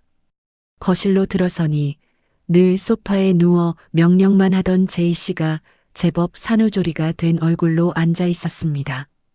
그리고 가장 놀라운 풍경이 펼쳐졌죠. 시누이 남편인 민철 씨가 거실 한복판에서 아기 옷과 기저귀를 정성껏 개고 있었던 것입니다. 핸드폰만 들여다보며 무기력하게 앉아있던 이전의 모습은 찾아볼 수 없었죠. 재혁이 단호하게 일침을 가한 뒤로 민철 씨도 자신의 책임을 비로소 깨달은 모양이었습니다. 봉순 여사는 거실 상자에 꼿꼿하게 앉아 민주 씨를 기다리고 있었습니다. 그녀의 표정은 여전히 딱딱하게 굳어 있었죠. 오느냐? 거기 좀 앉아라. 봉순 여사는 민주 씨가 자리에 앉자마자 기다렸다는 듯 첫 포문을 열었습니다. 민주야. 내가 그때 너한테 산후조리 좀 도와달라고 한 거 말이다. 그게 내가 너를 괴롭히려고 한 거겠니? 다 우리 식구끼리 정 좀 나누고 어려울 때 돕고 살자는 뜻이었어. 봉순 여사의 목소리는 예전처럼 쩌렁쩌렁하지 않았습니다. 지난 며칠간 겪은 혹독한 고생이 트라우마가 된 듯 말끝마다 미세한 떨림이 느껴졌죠. 그런데 넌 내 전화 한 통에 해외로 도망을 가버렸잖니. 내가 무릎이 아파서 죽는다고 나 좀 살려달라고 울면서 전화를 했는데 말이다. 어떻게 며느리가 돼서 그 옆에서 샴페인을 마시고 있었다고 할 수가 있어? 그게 정말 네가 할 행동이라고 생각하니? 봉순 여사의 논리는 여전히 며느리의 도리라는 낡은 틀에 갇혀 있었습니다. 자신의 이기적인 요구는 정으로 포장하고 민주 씨의 정당한 거절은 불효로 몰아세우고 있었죠. 민주 씨는 봉순 여사의 말을 단 한마디도 끊지 않고 끝까지 경청했습니다. 그리고 앞에 놓인 차를 한 모금 천천히 마신 뒤 고개를 들어 봉순 여사의 눈을 똑바로 응시했습니다. 민주 씨의 입술이 열리는 순간 거실에는 서늘할 정도의 정적이 감돌았습니다. 어머님, 저도 드릴 말씀이 있어요. 더 이상 오해가 없도록 제가 딱 4가지만 정리해서 말씀드릴게요. 민주 씨의 목소리는 낮고 차분했지만 그 한마디 한마디가 봉순 여사의 급소를 정확히 찌르기 시작했습니다. 첫째로 신우이 형님의 산후조리는 형님의 남편인 민철님이 1차적으로 책임지는 게 맞습니다. 남편이 아내를 돌보는 건 당연한 의무니까요. 그리고 나서 어머님이 2차적으로 도와주시는 거고요. 며느리인 저는 그 우선순위에서 3차도 4차도 아닙니다. 애초에 제가 해당할 사항이 전혀 없는 일이라는 거예요. 봉순 여사의 눈동자가 크게 흔들렸습니다. 둘째로 어머님이 무릎이 아프셔서 직접 못하시겠다면 지금처럼 전문 산후도우미를 고용하는 게 정답입니다. 그 비용을 신우이 부부가 내든 어머님이 보태시든 그건 어머님 댁 내부 문제고요. 저한테 무료 노동을 시켜서 그 비용을 떼우려 하시면 안 됩니다. 저는 이 집안의 공짜 일꾼이 아니니까요. 민철 씨는 고개를 더 깊이 숙였고 제이 씨는 입술을 깨물었습니다. 셋째로 저는 결혼 1년차 직장 여성입니다. 하루 8시간 꼬박 일하고 퇴근하면 저에게도 제 생활이 있어요. 제 남편과의 시간, 제 휴식, 제 취미가 소중합니다. 이걸 다 포기하고 매일 시댁에 와서 미역국 끓이고 손빨래하는 게 정이라고 하신다면 어머님, 전 그런 정 필요 없습니다. 그건 정이 아니라 착취예요. 착취라는 단어가 나오자 봉순 여사의 얼굴이 불그락푸르락 달아올랐습니다. 하지만 민주 씨의 반격은 여기서 끝이 아니었습니다. 마지막으로 어머님이 저한테 전화하셨을 때 제가 샴페인 마시고 있었던 거. 네, 사실이에요. 하지만 저는 그게 잘못이라고 생각하지 않아요. 제 소중한 연차를 쓰고 제 돈으로 제 시간을 즐기며 마신 거니까요. 어머님이 저한테 부당한 요구를 하셨고 전 제 인생을 지키기 위해 거절한 것뿐입니다. 어머님이 거절당한 게 화가 나시는 건 이해하지만 제가 사과할 일은 절대 아닙니다. 민주 씨의 말이 끝나자 거실은 물을 끼얹은 듯 고요해졌습니다. 봉순 여사는 무언가 반박하려 입을 달싹였지만 민주 씨의 완벽한 논리 앞에 그 어떤 말도 꺼내지 못했죠. 제이 씨는 충격받은 표정으로 민주 씨를 바라보았고 남편은 아내의 곁에 든든하게 앉아 고개를 끄덕이고 있었습니다. 침묵의 시간이 길어지던 그때였습니다. 봉순 여사의 눈에서 툭 하고 눈물이 떨어졌습니다. 그것은 며느리를 향한 분노의 눈물이 아니었습니다. 오랫동안 당연하다고 믿어왔던 자신의 세계가 산산조각이 나는 소리에 대한 눈물이었죠. 그래, 내가 잘못 생각했구나. 봉순 여사의 목소리가 힘없이 잦아들었습니다.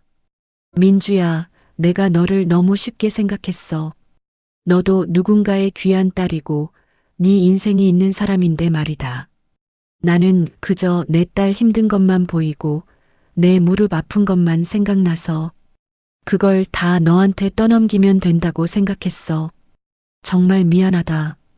봉순 여사의 진심 어린 사과에 민주 씨의 표정도 아주 살짝 부드러워졌습니다. 하지만 민주 씨는 결코 성급하게 위로의 말을 건네지 않았습니다. 잘못된 관계를 바로잡기 위해서는 이 침묵의 무게를 견뎌야 한다는 것을 알고 있었기 때문이죠. 어머님, 딸을 사랑하시는 마음은 이해해요. 하지만 그 사랑을 증명하는 비용을 며느리한테 전가하지는 마세요. 앞으로는 서로의 선을 꼭 지켜주셨으면 좋겠어요. 그래야 저도 어머님을 진심으로 존중할 수 있을 것 같아요. 민주 씨의 단호한 말에 봉순 여사는 고개를 끄덕이며 연신 눈물을 닦아냈습니다. 그때 옆에서 지켜보던 제이 씨가 조심스럽게 입을 열었습니다. 옳게 하니 미안해. 제이 씨의 목소리에도 이전의 날 선 기운은 사라져 있었습니다. 산후도우미 아주머니가 오셔서 도와주시는 걸 보면서 그리고 엄마가 저렇게 고생하시는 걸 보면서 제 생각이 얼마나 짧았는지 깨달았어요. 민철 씨가 해야 할 일이고 내가 책임져야 할 일인데 올케한테 엑셀 파일까지 보내며 지시하려 했던 거 정말 창피하고 미안해. 앞으로는 절대 그런 일 없을 거야. 민주 씨는 제이 씨를 향해 가볍게 고개를 끄덕여 보였습니다. 형님, 아기 건강하게 잘 키우세요. 가족으로서 도울 일이 생기면 그때는 제가 먼저 말씀드릴게요. 대신 부탁은 부탁이지 지시가 아니라는 거, 그것만 잊지 말아주세요. 시댁 거실에는 여전히 숙연한 공기가 흐르고 있었습니다. 하지만 그것은 숨막히는 긴장감이 아니었습니다. 골마 터졌던 상처가 아물고 새로운 살이 돋아나기 시작하는 정화의 순간이었죠. 민주 씨는 비로소 가슴속에 무거운 돌덩이가 내려가는 것을 느꼈습니다. 그녀의 용기 있는 외침이 무너져가던 가족의 질서를 다시 세우는 참교육의 시작이 되었습니다. 계절이 한번 바뀌고 어느덧 시누이 제이 씨의 산후조리 소동이 있은 지도 3개월이라는 시간이 흘렀습니다. 폭풍이 지나간 자리에는 이전과는 전혀 다른 평화로운 풍경이 자리를 잡았죠. 제이 씨는 산후조리를 무사히 마치고 남편 상철 씨와 함께 자신의 집으로 돌아갔습니다. 가장 놀라운 변화는 바로 제이 씨 남편 민철 씨였습니다. 그는 예전처럼 구석에서 핸드폰만 들여다보던 무기력한 남편이 아니었죠. 재혁에게 쓴소리를 듣고 직접 지갑을 열어 도우미 비용을 지불하며 무언가 깨달은 바가 있었던 모양입니다. 이제 민철 씨는 퇴근하자마자 아기 기저귀를 갈고 목욕을 시키는 등 육아에 아주 적극적으로 참여하고 있습니다. 제이 씨는 가끔 민주 씨에게 전화를 걸어 남편이 이렇게 변할 줄은 꿈에도 몰랐다며 신기해하곤 하죠. 시어머니 봉순 여사의 일상도 참 많이 달라졌습니다. 여전히 무릎은 조금씩 아프다고 하시지만 이제는 무리해서 며느리를 부려먹으려 하기보다 자신의 건강을 챙기는 일에 전념하고 계시죠.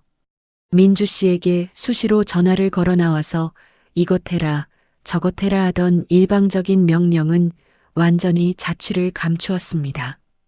대신 가끔 민주야, 잘 지내니? 밥 잘 챙겨 먹어라 하는 짧은 안부 전화가 걸려옵니다. 길지 않은 통화지만 그 안에는 이전의 가식적인 다정함보다 훨씬 더 깊고 진한 진심이 느껴지곤 하죠. 민주 씨와 남편은 뒤늦게 진짜 결혼 1주년 기념 여행을 떠나기로 했습니다. 민주 씨가 혼자 떠났던 발리 대신 이번에는 두 사람이 손을 맞잡고 아름다운 제주도로 향했죠. 푸른 바다가 한눈에 내려다 보이는 호젓한 펜션에 자리를 잡은 두 사람. 남편은 도착하자마자 소매를 걷어붙이고 부엌으로 향했습니다. 여보, 잠깐만 기다려봐. 내가 오늘 진짜 실력 발휘 한번 할게. 남편은 능숙한 손길로 미역을 불리고 소고기를 볶기 시작했습니다. 잠시 후 김이 모락모락 나는 미역국이 식탁 위에 올랐죠. 그것은 3개월 전 시댁의 지옥 같은 상황 속에서 남편이 눈물을 쏙 빼며 익힌 특훈의 결과물이었습니다. 민주 씨가 국물을 한 숟갈 떠서 맛을 보았습니다. 여보, 이거 진짜 맛있는데? 정말 먹을 만해. 민주 씨의 칭찬에 남편이 으쓱하며 대답했습니다. 내가 그때 엄마 집에서 3일 동안 미역국만 내 냄비를 끓였잖아. 이 정도면 이제 미역국 달인으로 인정해줘야 하는 거 아니야? 두 사람은 서로를 바라보며 기분 좋게 웃음을 터뜨렸습니다. 저녁이 깊어가고 테라스에서 와인 한 잔을 나누며 남편이 진지하게 물었습니다. 여보, 만약에 그때 당신이 발리로 떠나지 않았으면 우리 어떻게 됐을까? 민주 씨는 와인 잔에 비친 달빛을 응시하며 차분하게 대답했습니다. 아마 나는 시댁에서 한 달 내내 죽어라 일만 했겠지. 당신은 옆에서 모르는 척 방관했을 거고, 그러다 보면 우리 사이는 걷잡을 수 없이 멀어졌을 거야. 나는 결국 이 결혼을 선택한 내 자신을 뼈저리게 후회했겠지. 남편은 아내의 손을 꼭 쥐며 낮게 은조렸습니다. 솔직히 말하면 나 그때 당신이 안 돌아올까봐 정말 무서웠어. 그대로 끝날 수도 있겠다 싶었거든. 그래도 나 돌아왔잖아. 당신이 말뿐만 아니라 행동으로 바뀌는 모습을 보여줬으니까. 두 사람 사이에는 이전과는 다른 깊은 신뢰와 존중이 흐르고 있었습니다. 일상으로 돌아온 민주 씨는 회사에서도 새로운 변화를 마주하고 있습니다. 점심시간 갓 결혼한 신입 후배 지은 씨가 민주 씨에게 고민을 털어놓았죠. 선배, 시어머니가 이번 명절에 전 부치러 꼭 오라는데 이거 가야 하는 거죠? 민주 씨는 커피 한 모금을 마시고는 지은 씨의 눈을 똑바로 바라보며 말했습니다. 지은아, 네가 정말 가고 싶으면 가는 거야. 하지만 가기 싫은데 단지 며느리라는 의무감 때문에 억지로 가는 거라면 그건 내 인생을 네가 사는 게 아니야. 지은 씨가 눈을 동그랗게 뜨고 집중했습니다. 시댁일은 남편이 먼저 나서서 조율해야 하는 거야. 네가 부엌에서 전을 부칠 동안 내 남편은 거실에서 TV 보고 있을 거 아냐? 그러면 안 되는 거야. 내 인생의 주인은 너라는 걸 잊지 마. 와, 선배. 혹시 무슨 일 있었어요? 어쩜 그렇게 단호하세요?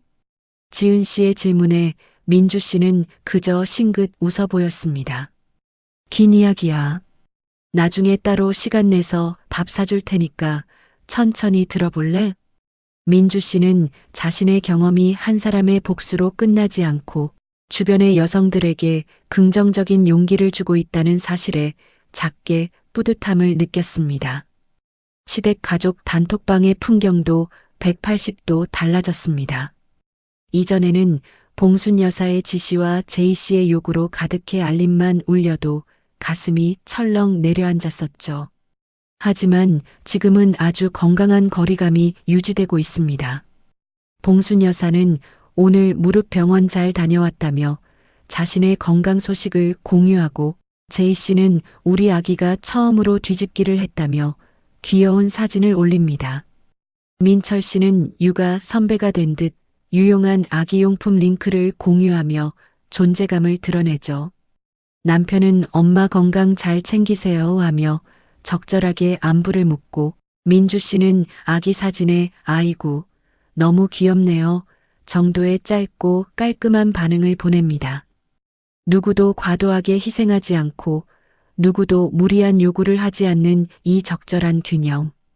그것이 바로 민주 씨가 그토록 원했던 건강한 가족의 모습이었습니다.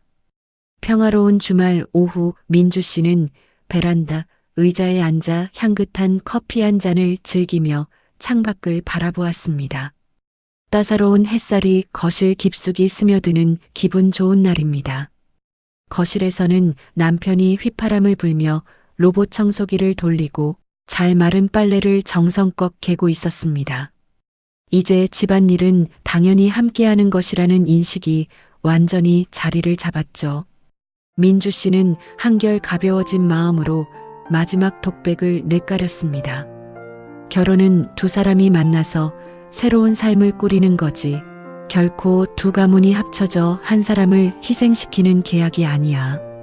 결혼했다고 해서 나라는 존재가 사라지는 것도 아니지. 나는 누군가의 며느리이기 전에, 누군가의 아내이기 전에 오직 나 자신이야. 그 나를 지키는 일은 이기적인 고집이 아니라 함께 살아가기 위한 가장 절박한 생존 전략이었어. 민주 씨는 3개월 전 발리해변에서 마셨던 샴페인의 톡 쏘는 맛을 떠올렸습니다. 그날 나는 전화를 끊고 여행을 떠났어. 시어머니의 절규를 뒤로 한 채 샴페인을 마셨지. 누군가는 나를 냉혈한이라고 손가락질할지도 몰라. 하지만 그날 내가 들었던 한 잔의 샴페인이 내 결혼을 구했고 무너져가던 내 자존감을 살렸어. 그리고 결국에는 이 가족 전체를 훨씬 더 건강하고 단단하게 만들었지. 민주 씨는 커피잔을 내려놓고 거울 속에 비친 자신의 환한 미소를 가만히 응시했습니다. 오늘도 내 인생의 주인은 바로 나야. 샴페인 한 잔의 용기, 그 작지만 위대한 결단이 모든 것을 바꾸어 놓았으니까. 민주 씨의 표정에는 그 어느 때보다 깊은 평온함과 승리자의 여유가 가득했습니다. 그녀의 눈부신 미소와 함께 이 통쾌한 참교육의 이야기는 행복한 마침표를 찍었습니다.